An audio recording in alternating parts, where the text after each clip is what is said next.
Hello, this is for assignment 3, and what we have going on is a multiplier, an unsigned multiplier. I think when approaching this assignment, my first thought was just reload the components that we use for the full adder, which I did. The design had 8 full adders and 4 half adders and a bunch of AND gates. And the thing I really did that I think is unique to this assignment in particular is I noticed that there were 4 arrays of 4 AND gates each.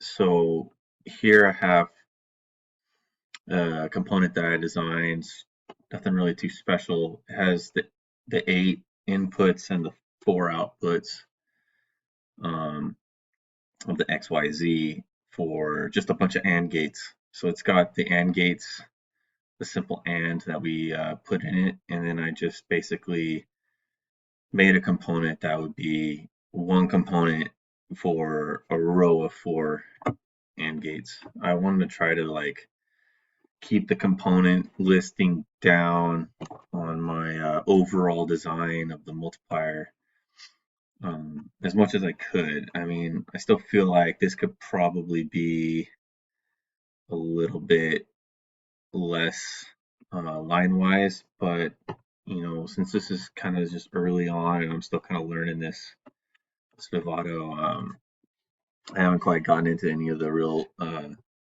neat tricks that I'm sure it has. So named it the same as it's in the test bench. I know that's important. I noticed in the test bench it was already named.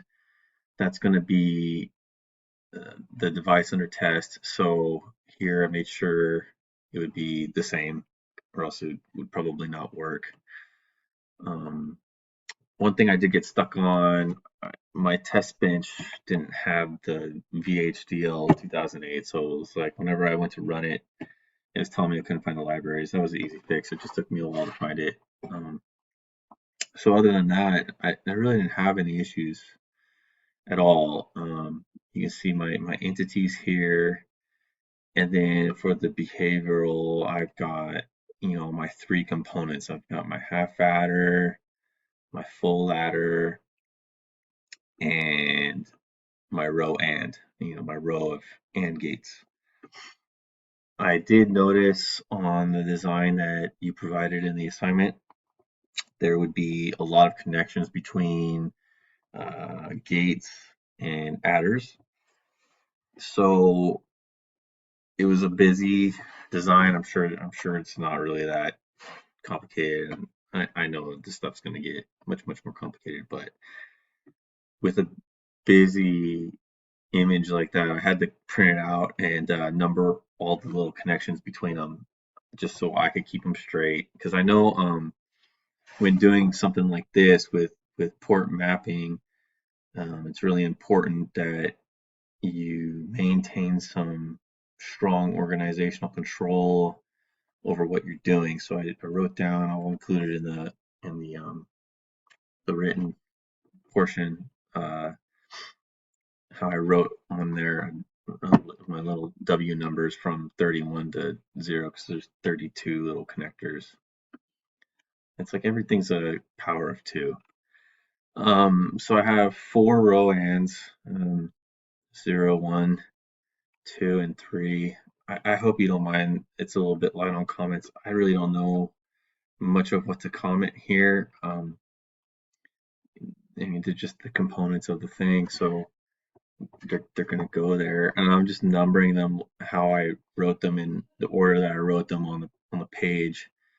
I got my 4 half adders, and I have my 8 full adders. So I mean that's pretty much it. This thing's going to take the 4-bit hex value of X and the 4-bit hex value of Y. It's going to multiply them, and the product's going to be the 8-bit, 2 hex bit value of Z. So if we run it here, Can run this thing.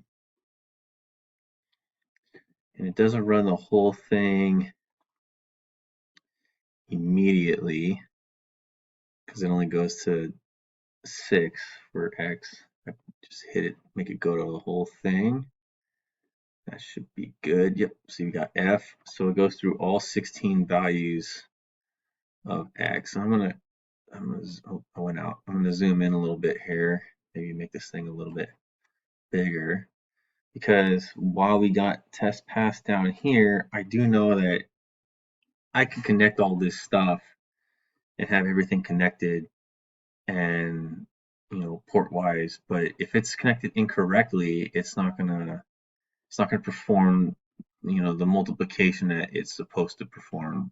And so it's important that I do check some of the values. So if we go here and see like, okay, for X, I've got a value of 4 and it's going to be multiplying with Y. I can just do this with Y here. And we see here we got a value.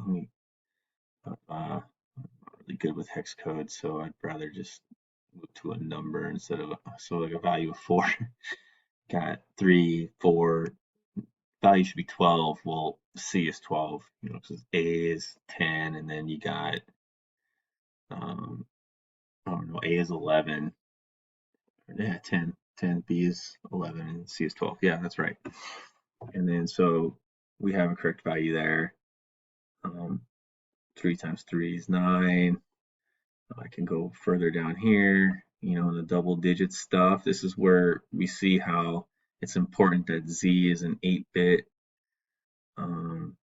output because we have really higher numbers. So, 5A is going to be 90. And it's working. So, yeah, I'll zip this up and send it up, and hopefully I've shown everything that we're looking for. So I look forward to next time. Thank you.